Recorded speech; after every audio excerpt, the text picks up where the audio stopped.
Welcome back to Where Uncle Jack Walks. If you're a slightly frustrated Blackburn Rovers supporter from this weekend, you're in very good company this week. Harry, Jason and Mark completely deflated from what should have been a celebratory afternoon on Saturday. The manager got it wrong. What's your view on that? Tactically, substitutions as well. Is this one on Ishmael? We'll get to the panel's view on all of that in a second. This poster certainly thought that. Ben says Ishmael has to take responsibility for this loss. He got the lineup completely wrong. We're also this week talking about, of course, the legends and what do we think of the anniversary day out. We're also previewing the next game, which, of course, is a trip to Deepdale. We've got our North End fans standing by to come and talk about that particular game. We're also talking about the Fair Play League as well, and we're getting into the A to Z list of Rovers. We're up to letter F this week as well, so thinking caps on for the end of the video for that. Harry, that was a bit of a deflating game after all the build up to it as well. What was your thoughts on it? Yeah, it was just one that we got completely wrong, and I know we had players unavailable. Losing Tronstad, Wharton, and Toff midweek were huge blows, despite us getting the win over the line against Bristol. But the way we set up was completely wrong. We decided to lose all of our width and sit really deep. When you play a three at the back, you're so reliant on those wing backs being getting high up the pitch and wide as well. Alabiosu and I can't remember who was playing on the other side. Was it Deneva? They were both really tucked in, really deep as well. So when they were trying to press, they were too late to the press. The ball had already gone by the time they would get there. They were really slow, and Derby could just. I mean, I'd be interested to see what the Derby fans thought, because I didn't think they played that well. I think we made a pretty average Derby side look quite good. We got overran in midfield. I mean, I don't know what he was thinking starting Henriksen. I think the lad really needs a loan. I think the step up from playing Swedish football to playing in the Championship has been too big for him. Gardner Hickman got overran in midfield. Montgomery should have played. Even Adam Forshaw should have played. When they came on, you could see that it was a bit more. We had a bit more grasp on the game in the second half when those changes were made. And I've always said, I know the three at the back was working, but you play the formation to the players that you've got available to you. And we were missing centre halves. I mean, Ryan Hedges did a decent game, but he's by no means a centre half. So I just think he got it completely wrong. The strikers were so starved of service, and Derby were fully warranted the win because we didn't create anything, and I couldn't see us getting a goal really, despite the penalty. Yeah, and those points you made, Harry, were backed up. Forshaw, Montgomery should have started. Hedges was our best player today, says that original poster. Ben, Jason, do you agree with all that and what Harry said? Yeah, and I said that to Mark on Saturday. Yeah, I thought Hedges was by far our best player, and he was playing out of position. So it shows how bad the other players were who were in the right position. I don't think we had did we have a shot on target from open play? I don't remember one. No. I just, like Harry said, we never looked like scoring. That's off to Derby. They took a couple of chances they had. They took advantage of an area we've been vulnerable in for a while. We've not done too bad this season off set pieces, but we were missing key players and they knew that. And set pieces was always going to be their best opportunity, which obviously they got the first one from that. And every corner they got, they looked like they were going to score from it. But yeah, I think we lost that game first half. We looked better second half, but like Harry said, he got everything wrong for me. I think the wrong choice. Henriksen, I'm just not a fan. Something needs to happen with him, whether it be a loan or whether it be he just gets dropped for future. Something's just not right. And I think Forshaw's done well since coming back from injury. That experience is what we're lacking, and he gives us that. And I think he's done well. And I think Montgomery's had a great contribution every time he's come on this season. He's took the great game by the scruff of the neck. So they would have been my two, but we live and we learn. It's just a shame it happened on the day it happened, but it is what it is. We're just going to move on. Yeah, and follow up for a great win midweek as well. Mark and at Bristol City, they don't lose many home games, but you're so rubbish at home. There's no quite way of saying that. It's a real concern, that home form. It really is. Yeah. There's a view on the throw-ins, which I think one of you mentioned a couple of weeks ago on here. Yeah. Not Your Business is disgraceful. I had to watch long throw-ins that achieved F all the whole game. after the first 15 minutes, you'd normally realise they're not working and adjust. We didn't turn up in the first half of an anniversary game. This is on VIR, GSP, and Venky's disease on the club. We're back there again, unfortunately. Yeah, do you agree on this? The long throw-ins issue, which I think was it Harry or Jason mentioned a couple of weeks ago. It was Harry last week. It was Harry, yeah. So he absolutely spot on with what Harry said last week, and it just gets really frustrating. The funny thing is, as the game went on, where I was sat, every time we got a throw-in, because we were starting to get a lot of throw-ins and corners in that second half, you could hear the groans in the crowd that, oh no, not another, because it just doesn't work. And I think, especially against Derby on Saturday, that we couldn't cope with their physicality anyway, especially the defence. They bullied our forwards all match. So it just wasn't working at all. And like I said, Harry mentioned it last week, and he was absolutely spot on. But they keep persisting with it, and you think, well, it's clearly not working, is it? So I think it's just like a lot of things at the minute. It's a lot of frustration. Certain things are not working, but maybe not changing it, or too late to change things. But just echoing what obviously Jason and Harry have both said, their analysis is absolutely spot on, and absolutely what everybody's thoughts were with Saturday. And we set up wrong, we got it wrong from the start, and the game was over. Conceding the goal right on half time, that just did us. And against a Derby side who they were not great, but again, we all know what UCC's teams are all about: resilient. They're hard to break down. So once they got that the game was pretty much over. And we, like I said, we never really looked like scoring in open play. But equally, the set plays, we had loads of corners. I haven't got the count of corners we had in that second half. But again, the Derby defenders, it was just so easy for them to clear the lines. And so yeah, hugely disappointed. But for me, just making a point on. Obviously, I know that we've had a few players out, and again, I think we all commented at the start of the season about your Scott Whartons, your Hayden Carters. We were never going to get full seasons out of them. That they are injury prone now. I think it goes back to the Dom Hyam selling him on deadline day. It was absolutely a terrible move.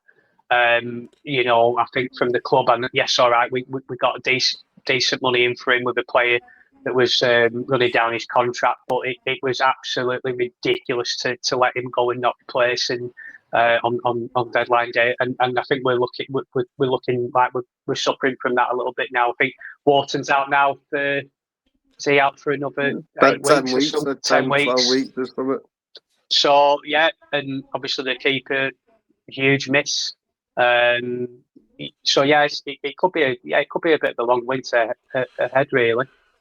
Okay, we'll talk about the anniversary game in a second. Let's fast forward though to after the international break, because it's Rovers that we get to see again first on the Friday night, Harry, against North End. Let's bring in from where the gentry walk.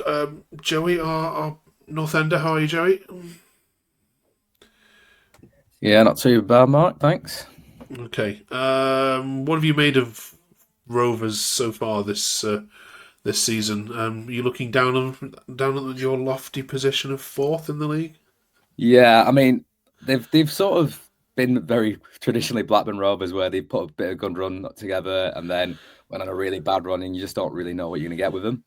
I think at the start of the season, actually, had them getting relegated. I'm not actually convinced that is, because I think there's some worse teams than them. I think they've actually probably underachieved considering the amount of chances and times they've been in games. I think a lot of the times, I think they've just probably lacked that experience. I think as some of the guests mentioned, I think, losing those experienced players just to be able to see a game out or, find that ways to win. But I definitely won't be underestimating the game on in a couple of weeks, because their away record's actually pretty good. It's just at Ewood they've struggled. So, yeah, at the moment we're looking down, but, at the moment the championship's so fluid that it's anyone's game. Yeah, I mean, there was some predictions that had you both relegated, didn't they? Both of you going down this one.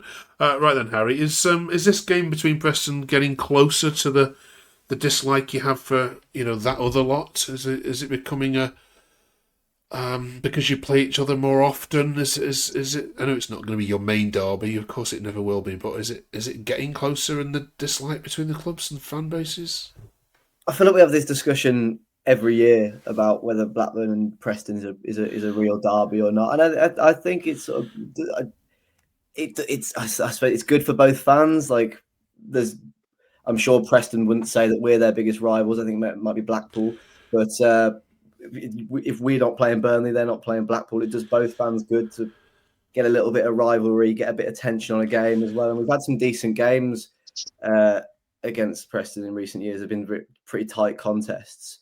So it's never going to be the most fierce derby. I think both sets of fans would admit that, but I think it's good for both sets of fans in the league to have someone to sort of aspire to get one over. So for all intents and purposes, while we're not playing against Burnley, then sure, it is a derby game, and it's always going to be one that we want to try and win. Okay. Mark, you've got a dislike of Preston? Oh, well, I wouldn't say a dislike, really. I think, like Harry said, it's not. I don't really class it as a big derby. I think Preston do more than us. I think that's always been quite known over the years. I think it's fair to say. I think Preston certainly look forward to it a lot more than we do, and I think that can tell on games as well. Sometimes when we've played Preston over the years, whether it's been at Ewood or at Deepdale, you feel that the fans are a bit more up for it. The players seem a bit more up for it. So I think that's why we've come unstuck, really, in some of the games that we've played over the years. But yeah, no, certainly not a dislike. I've got a lot of respect for what they're doing this season. I think they've got a very, very good manager. And I think if they manage to keep hold of Heckingbottom, I think they'll be really, really close there or thereabouts for the playoffs this season. It's such an open championship. Joey Osmajevic won't be playing because of the news this week. What's your take on that? Burnley fans are aghast at the statement that put out, but are you surprised? Yeah, I'm surprised at the moment with the outcome, just because of the way they've said it's not actually any actual tangible evidence, but they've gone on sort of balance of probabilities. You've got to respect the decision, but at the same time, there's no right of appeal, and it's just dragged on for I think 9-10 months now. So it's disappointing because the way it's been handled, I think, and it could have been done in the summer when we had a chance to replace him. As I say, they've been trying, I think, find something. It's not been there, but they've just thought, well, we've got to make a decision here, and I can understand why they would have made it, because there's I think if they didn't, then they would have been said, well, people would have said you're not taking racism seriously, but then now they haven't. They're also in the other boat of accusing someone who they haven't got any evidence against. So it's a tricky one. I'm sure Blackburn will be glad to not see him as well, especially after he bit Owen Beck last year as well. So I think that's the only time Blackburn and Burnley fans have probably agreed with each other on the terms of not liking one player. And it's I think he'll be a big loss for the game, because he's the sort of player you want in a derby, and I think would have get that bit of extra grit. And as you say, like, we probably don't see each other as like the biggest rivals, but when you have those sort of players, it does make it a bit more tasty and fiery, and so it's a bit good, I think, for both teams that we don't have that bit of character in the game. Okay, let's get some score predictions then. Jason, do you want to take it for Rovers? I'm going to go 2-1 Rovers, but that is more of a hopeful prediction than a. But yeah, decent away form. We generally turn up against teams in good form. We don't against teams we should be beating. So I'm going to go 2-1 Rovers. Okay. How many have you sold for this? Do you know? Is the whole way end? No, I think. Yeah, I'm not sure how many we've sold yet, but I think obviously they're still on sale. So yeah, a couple of to go. Yeah. Okay, Joey. Yeah, I'm going to go 2-1 for Preston. We're not really good usually after an international break, but I do remember the time we played Rovers after an international break in December in the Qatar World Cup, and we beat them 4-1. So I'm hoping for something similar to that. Okay, right. Right, cheers for dropping on, Joey. Appreciate it. Good to see you, mate. Nice one. Good luck. Good luck for the game, of course. Live on Sky, of course, on Friday. Right, we need to have a chat about the anniversary game as well, and all the festivities. Oops, sorry, what have I done there? I pressed the wrong button. There we go. Good day overall, apart from the Derby game, Mark. Did you stay for the? It looked pretty empty. Yeah, no, I stayed for most of it. It was actually miles better, and it was good to actually watch us win at Ewood this season as well. I think the Blackburn then were chancing at one point. How must you be? We're winning at home, so it was funny. David Bentley could still do a job, couldn't he? I was thinking that, he looks like he's still got it. To be fair, there was a couple of them. To be fair, I mean, Morton Gams Pedersen, he looked in good shape. There was a few of them. You obviously they've clearly got the touch and everything, but I'd have them back in. I think I said to a couple of players because they come signing autographs near the stands because obviously you could sit and stand where you want. And I know Jordan Rhodes came over at one point, and I said, I wish we'd have had you out there today, Jordan. We could have done with a striker, a proper striker, and who knows where the net is out there today. So, great to see a lot of the old legends back. It made me more mad, really, because I realised how good we used to be. So I think I was more annoyed afterwards. Yeah, it really hit home on me when I was on the drive home. So, it was good to see a lot of the former players. Okay. There was a little moan from a fan, and I think I've got it. Let me just check. I think it is. Where is it? There we go. Yeah, the lack of an anniversary kit in our 150th year as a club is infuriating. If they had said nothing, we wouldn't be wiser, but they made us look forward to it, and then absolutely nothing. What's going on here, Jason? Yeah, I'm a bit miffed by that. I thought we might be in some anniversary kit. I know there was a leak, and then I think it was confirmed, and it seems like they're just selling it as an anniversary kit. But I mean, most clubs wear anniversary kits, don't they? When it gets to that, some anniversary, and surely it was a chance to make a bit more money out of fans. I'm surprised we've not been all over that. Supposedly, the other 3 kits have sold so badly this season that they just didn't even bother. Yeah, I've heard that as well. Yeah. Yeah, apparently there's just no demand for buying shirts. I guess it's guys with like fake shirts or whatever, but I guess there's just no demand. Shame. Yeah, I mean the home one's so similar to last year's. Yeah, you can't exactly. you can't blame fans again. And we did a really good one for the 125th anniversary. I remember that in 2000, and that would So again, it's just a shame that we couldn't do one for this time around, but I think it just sums up where the club's at, to be honest. Yeah. Absolutely. Okay. We're on to F in our A to Z then. Before we get there, just a massive thank you to everyone who's already subbed and passed comments on the channel. We're really trying to grow this in some nice little Blackburn Rovers community, especially there's loads of the great Blackburn podcasts out there, but this is 20 minutes of honest reviews, passionate reviews, so great to have you along with us. Look at the Fair Play League as we head to letter F this week. Where do we all reckon Harry, where do you reckon Rovers sit? It used to be at the top of this when Allardyce was in charge, didn't you? And your bruising encounters. Where do you, based on what you've seen, how dirty do you think you're? I don't think we've been that dirty. I mean, we've had a couple of suspensions. Have we had any red cards? I can't remember any off the top of my head. McLaughlin weren't it against Norwich, but it wasn't anything. It was just last man, weren't it? But I reckon probably somewhere in the middle of the pack. Yeah, I mean ninth. Yeah, the ninth nicest team to play against. Yeah, just that one red card and 23 yellow cards. Is that part of the problem though, Mark? Do you think? Yeah, a little bit, and I think Saturday summed it up. As I said, we played against a very physical Derby side, and Harry said at the start, Derby didn't look great at all. They weren't good. We kind of gifted them that first half, and I felt the defenders. I know Sanderson was one, Clark, big tall defenders, and obviously I think they bullied our strikers up front. Olashi, Marisetto. I don't think I I think we are a bit of a soft side at times. I think Tronstad in the middle, when he plays, I think he's got a bit about him. And I know he likes to put a foot in and a tackle, but yeah, Saturday summed it up, as I said, because obviously again the midfield there was nothing in there. There were no challenges going in.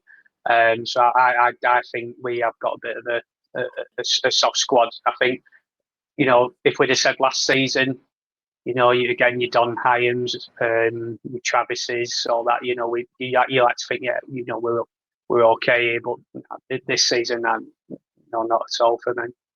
Okay. Right, A to Z continues then. We're up to letter F. We put Ewood in last week. If you went around for E, F. I'll open the floor. Who wants Only to go one. first? There can only be one for this. There's only one. Has to be. Problem is, every week this is a discussion of players that I've never seen play. So I feel like You've heard of this one, surely. I've heard of this one. I'm familiar with him. Yeah. Yeah, it's got to be Brad Friedel. Yeah. I just think it was such a great era for me that we had some great players, and he was unbelievable. He was. Oh yeah. I think he should have played in it. I think he was too good for us, if I'm honest. But we had him in quite late years, didn't we? Yeah. But what's a goal? And he's a Premier League legend, isn't he? You know, he's. But yeah, I'm struggling to pick another one. I think, yeah, to throw someone else in there, it's just Friedel's the only one that comes to mind. The only one that comes to my mind, and I'm sure Tom's uncle will Tom's probably agree with this one as well. Uncle's got another. Right. Okay. I was going to say FA Cup, but that was all before you were born, wasn't it? I think. Oh yeah. Yeah. Okay. We all did well, didn't we? For about 5, didn't we? 3 times in 5 years or 3 years or something. Something like that, Yeah. Brilliant. Right, thank you very much, you three. We'll let you have a week off from talking about Rovers. Thank you, of course, so much for watching. We'll see you at we'll see you after the Preston game, and we'll see how that goes. Thanks so much for watching. Cheers.